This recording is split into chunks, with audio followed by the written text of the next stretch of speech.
Supposedly, there was a shooting in California, and they said the gunman knew what he was doing. Now, they have this lady here. She's supposed to be a survivor.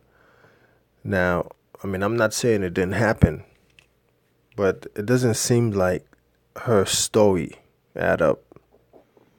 Just by listening to her, she don't know what she's saying. She can't put her words together.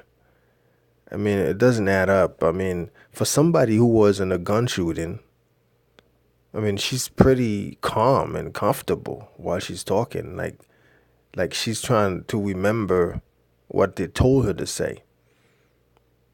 Well, I'll let you listen to it. You be the judge. This is Taylor Whitler. She is now joining us. She's a witness. And by the way, she is a daughter of a military veteran. Man, that came in handy. She was at the bar for a friend's 21st birthday and saw the shooter reload. Says he knew what he was doing. Taylor, we watched you about an hour ago on another network. How are you doing? If you don't mind recounting what you saw and what you did. So, what I saw, I was dancing on the dance floor, and I clearly heard a gunshot come from behind me.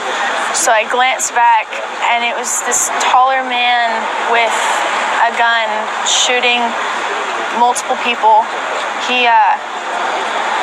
We all just kind of froze for a split second, and then everyone booked it and dove to the floor. It was, after the first round, it was quiet for about 5 seconds, and then some guys that were next to me on the floor got up and started sprinting towards the back door and yelled at everyone, "Get up, run, he's coming." And so it was like 50 people trying to get up and run out the back door all at once. Unfortunately, I was one of the ones that got caught on the floor and was trampled on by a couple people. On my way up, I got hit in the head by a bar stool being thrown at a window. I mean, she got hit in the head by a bar stool. Look at her head. She's talking about in the back of her head? Or in front of her head? Or on the side? Where did she get hit? I don't see any bumps or bruises. All I'm saying is the story doesn't add up. You see what I'm saying? At that moment, I didn't know whether I was going to be able to get up or not, and if that guy was really coming, what was going to happen to me. I was thinking that I'd go under a table until this man came up from behind me and grabbed me by the waist and pulled me up, and he told me. She goes under the table, and then all of a sudden a man came behind her. It doesn't make any sense. It's like, run, get out. Like, let's go. And at the time, it was just me. I was there. I went with 11 friends. Okay, he said run and get out. And then after that, he said, let's go. I mean, if you would have said, let's go, that would have been the first one he said, not run and get out. I mean, her stories, they don't add up at all. She sounds like a crisis actor trying to remember her script. So far, we've only found 6 of them. We don't know where the other ones are. I don't know if they're okay or not. And the only thing going through my head the entire time was get out. You gotta get out, get safe. Taylor, tell us about... Okay, she said the guy told her to get out. Now she's saying the only thing in her head is get out and get safe. So what happened to the guy who told her to get out and let's go? See what I'm saying? Well, these stories, they don't add up. The gunman, was he aiming directly at people or was he just spraying? Did it look like he was targeting individuals? As soon as he walked in the door, he first went for the security guard. When the security guard dropped... This doesn't make any sense. I'm thinking that she forgot what she said. Because she said while she was in the bar, the guy was behind her. Now she's saying that as soon as he came through the door. I mean, are you guys listening to what she's saying? She doesn't know what she's saying. Now, do you want me to rewind it again? And she doesn't know what she's saying. I was going for whoever was close by. I saw two more people drop, and then from there, I was already in a dog pile with people below me, people on top of me. I couldn't see anything. Yeah, Taylor, describe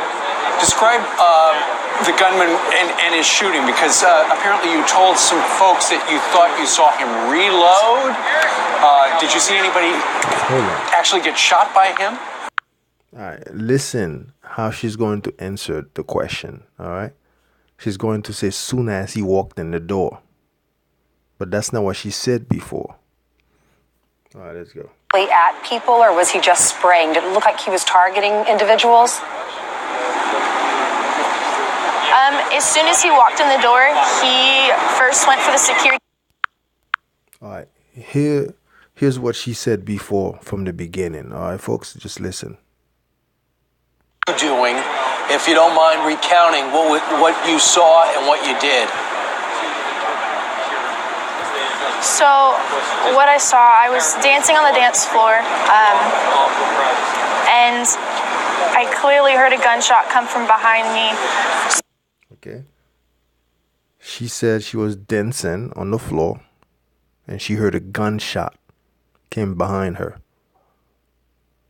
Okay. Now, at the end, the lady asked her closer to the same question. Now, here's what she's going to say the next time. All right. Now, the lady's going to ask her the same question a second time, and she forgot what she said before. Listen. You got to get out and get safe. Taylor, tell us about the gunman. Was he aiming directly at people, or was he just spraying? Did it look like he was targeting individuals? As soon as he walked in the door, he first went for the security guard. When the security... I thought she said he was behind her. So now she saw him walked in. She's nothing but a crisis actor. I mean, I don't know what happened. I don't have any proof. But according to her story, I mean, she can't put her stories together. So by just looking at her and listening to her, I can come up with a conclusion that this lady is just a crisis actor. Because her stories, they do not add up. All right, I'm sorry, folks. I know a lot of people might get mad. But the stories don't add up. Sorry, folks. She's just a crisis actor. Guard dropped. I think he was going for whoever was close by. I saw two more people drop, and then from there, I was already in a dog pile with people below me, people on top of me. I couldn't see anything. Yeah, Taylor, describe. I mean, this lady is totally blowing smoke, because she said when she went under the table, some guy came behind her, all right, and told her, get out. Then he said, let's get out of here. And she said she got out. Now she's saying she went under the table. Then a lot of people jump on top of her. Doesn't make sense, folks. And his shooting, because apparently you told some folks that you thought you saw him reload. Did you see anybody actually get shot by him? I saw 3 people get shot by him. As soon as he walked in, he had perfect form. I'm born in a military family, and I've been around guns my entire life. I've been shooting them. I've seen them. I've cleaned them, so I know a bit about them. And he looked like he knew what he was doing. He had practiced. He had been shooting before. Taylor, what kind of a gun was it? It It was a black semi-automatic pistol. It looked like it was a 40, but I couldn't tell. I only took a glance at it. Taylor, I'm sure it's so surreal for you to be on national television talking about this. You went to that club last night just trying to learn to line dance and be with your friends for her 21st birthday. What's going through your mind right now? I'm just shocked. Like, I don't understand how people could think this way. Like, I don't understand why this would happen. I didn't think this would ever happen to me until it actually happened. I don't even know what to think right now. You know, Taylor, I watched you this morning and I saw your dad walk up behind you and talk with you about this. And you guys have gone over stuff like this before. And you seem to, in your mind, have a pattern on what to do. Can you tell our viewers about that?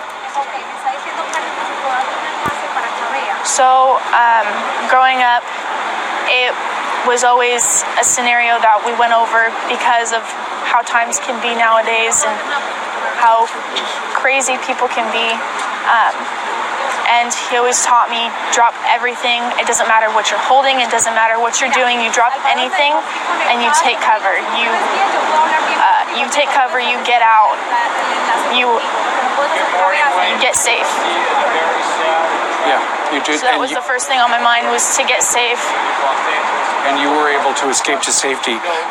The sheriff a little while ago, Taylor, said, you know, anything like this can happen anywhere, sadly, because of mental illness, and he went on to describe that. But naturally, he also did address, he said, no idea if terrorism is involved. But anytime, and I'm sure with your military family, anytime something like this happens, that's one of the first things you think, is this guy a terrorist? And there's no suggestion that he is, but that's what people think. I mean, nowadays, you can never really tell. There's so much bad going on in the world. But if the way I think about it is one bad act, even though it may be really bad, causes so much good. We had so many praying circles in a bunch of different groups with a bunch of random people. We saw people. All right, folks. I'll let you be the judge in the comment section. Was Taylor telling the truth? Because the stories, they don't add up.